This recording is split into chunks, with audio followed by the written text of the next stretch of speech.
Hey guys, D1sco here, and today I'm reacting to the Dead by Daylight 9.6.2 bug fix patch. This has been out for, I think, around a week now that I'm getting to it. I have been incredibly busy, and I'm a little disappointed because me and Orange had talked about doing the AOT TVA together and maybe filming a video and then that.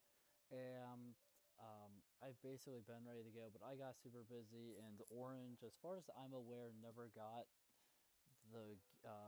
I don't think he ever got things situated on his end. So unfortunately, we might have to miss. We might be missing out on another TVA, which really sucks.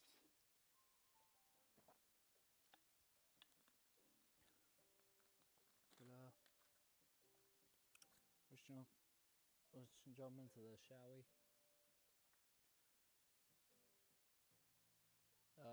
The Pigs Amanda's Letter add-on has been re-enabled. I'm gonna be honest with you guys, I don't remember at all what that even add-on does or anything. I've been, certain things get jumbled up in my brain like all the time. So, unfortunately, bug fixes 2v8. Fix an issue where the play buttons were grayed out in the overview tab after viewing quests. I don't even know what that means. Really. Okay, that's interesting. Audio. Fix an issue where the Krazus had missing S of X when hooking survivors in body and head form. Fix an issue where the Nightmare activates the Dream Snare attack and the S of X IO is started by a survivor nearby. For the survivor nearby. Fix an issue where the Dredge's night falls soon, S of X volume is louder than usual inside a logger. Fix an issue where Tomes. Where Tomies? I don't know who. I don't know what or who Tommy is, but it says Tommy. Audio persistent utter trials against the spirit. Fixing the issue where the Demogorgon's red moss add-on did not silence the gurgling S of X when exiting a portal. Alright, so the audio changes are, as they almost always are, just little bug fix ones that don't entirely matter to the gameplay. Some of them matter more, of course, but overall, like, a lot of those I'm kind of just like, those don't really matter for gameplay. They're nice little things, I guess, sure. Fair, but for the most part, it's kind of just like, these are just kind of whatever, you know. Characters, and I can see this. Oh, this is kind of a short one. Interesting. I have quite a bit I'm gonna be filming after this, so that actually kind of helps me out. When these are super long, because me and many other YouTubers, right, we try to film the same, we try to film multiple videos at a time. I basically have to do it, especially this time of year, because I get so busy that I am just not home much outside of sleeping. So, yeah, I'm expecting. So I know we missed a couple of days, but expect some videos within the next few days. I don't know if I don't think I'll be able to upload any gameplay videos for a while, which really sucks because I just brought Xenoverse 2 back, which nobody watched. So I guess I wasted my time on that one. Oh well. Characters. Fix an issue where some Fangman outfits had clipped issues around the skirt during multiple animations. Fix an issue where the Xenomorph had a small object sticking from its head during the lobby. I don't even understand what that means. Fix an issue where the survivor's footsteps VFX are missing when above the Xenomorph tunnel and also an aura between the control station exit. Fix an issue where the pigs add on to Amanda's Letter, Jigsaw sketch, and Jigsaw's anointed plan did not affect the number of RBTs available. Fix an issue where the Executioner's Obsidian Goblet add-on prevented the Burke Spirit Fury to work correctly when using ranged attacks. Fix an issue where the Blight did not lose tokens when breaking a pallet with 3 or less tokens. Fix an issue where the nurse was missing her fatigue animation from Survivor's PV. Alright, so characters, nothing too crazy there. The Fang Min one is kind of meh to me. That's literally a change that doesn't matter to gameplay whatsoever, so it's like, why prioritize that over other changes that could have affected gameplay? You know what I mean? but whatever. I mean, it's fixed now, supposedly. The xenomorph change was also kind of meh to me since it's just a lobby thing, but I mean, it's nice that they fixed it. That one, was probably a little bit more noticeable than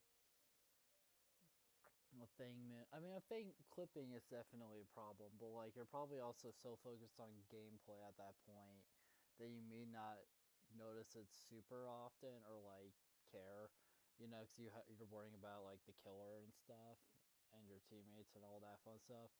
Um, Fix an issue where the survivor's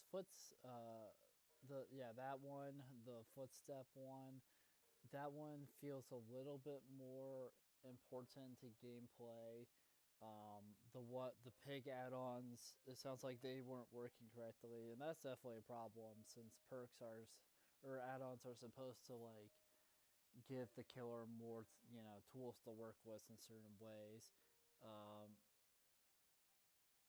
The executioner's add-on being back, that issue fixed definitely feels like it matters to gameplay a little bit. The blight not losing tokens is definitely a problem. And of course, the nurse fatigue one is kind of meh to me as well, just because like the killer still sees it and they do still get fatigued and whatnot. But like, I guess the animation was weird. So yeah, that was meh to me. Environment/maps. Fix an issue in Freddy Fast vs. Pizza where the camera clips inside assets. I wish they would word some of these better. But, okay. Fix an issue in which elementary school or the books are not accessible. Fix an issue with the large stack of cages in Forgotten Ruins by replacing collision primitives. So fix the gap between cages to have walking projectiles from being thrown through. Fixing issue in the astrology room in the Forgotten Ruins by fixing collisions and repairing a corrupted 3D file. What? To fix a vault point that had extended collision and blocking projectile from being thrown through. And I don't even understand what that last one is even talking about whatsoever. What the hell did I just read? Alright, so in typical map fashion, most of them are meh, because they are just changes that don't affect gameplay at all, because they just affect, like, moving things around or changing something. I don't know why that just happened. Something visually or whatever. So that was kind of meh to me. The only one that sounded like it even remotely affected gameplay, I would say, would be maybe the camera clipping, just because that is kind of a problem. But at the same time, it's like, I don't know, kind of meh sound. Perks. Fix an issue where Phantom Fear could trigger on a survivor despite the killer not being available. I don't even remember what perk that is. Fix the issue where Nowhere to Hide was unable to reveal survivors in the dying state. Fix the issue where a leader remained active after the survivor's sacrifice. Fix an issue where the totem aura was missing from survivor PvE when Hex Noed was active. And those feel much better to me.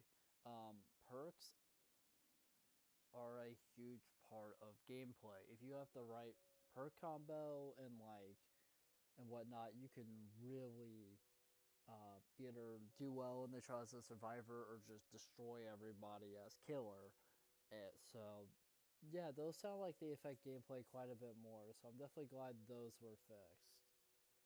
Platforms. Fix an issue on PC where DualSense PS controller would have incorrect icons. Fix an issue on PC where resizing the game could cause a crash. I don't even know what that means. I'm not really a PC person. I'm stupid.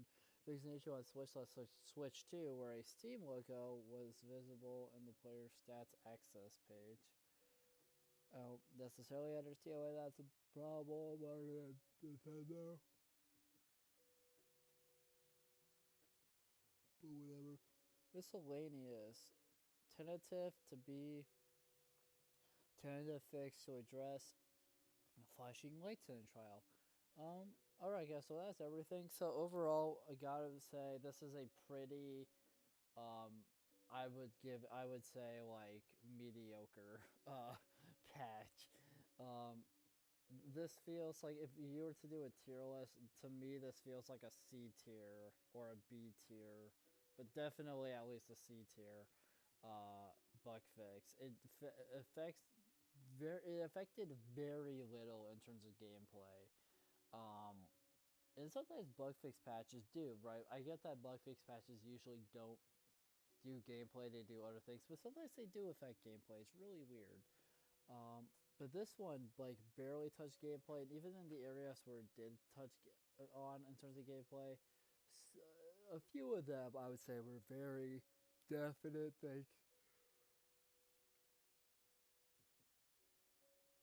that needed to be fixed, so I have no problems with those. But some of them, I was like, yeah, this is good to fix, but I feel like those should be like lower priority than others. But I'm glad I got to see this. Yeah, so for anyone wondering, because you know me and Orange in the past have done 2v8 videos. I personally was really hoping that we could do a 2v8 video for every major 2v8, and the AOT one falls under that. But neither of us got to play the AOT event ever. I was waiting for him because he told me that he was trying to get some stuff set up, so that way we could. So I was waiting for him, and he never said anything to me about getting this fully set up or anything. So I apologize that we won't get a 2v8 video out for the AOT one. It's really unfortunate because I really was hoping we would. But at the same time, it's like neither of us have watched AOT or know. Well, he knows more than I do, but I know like Jack Diddley. So at the same time, it's like it's not like we would necessarily know what's happening, you know, like we wouldn't catch any references that the 2v8 may have had.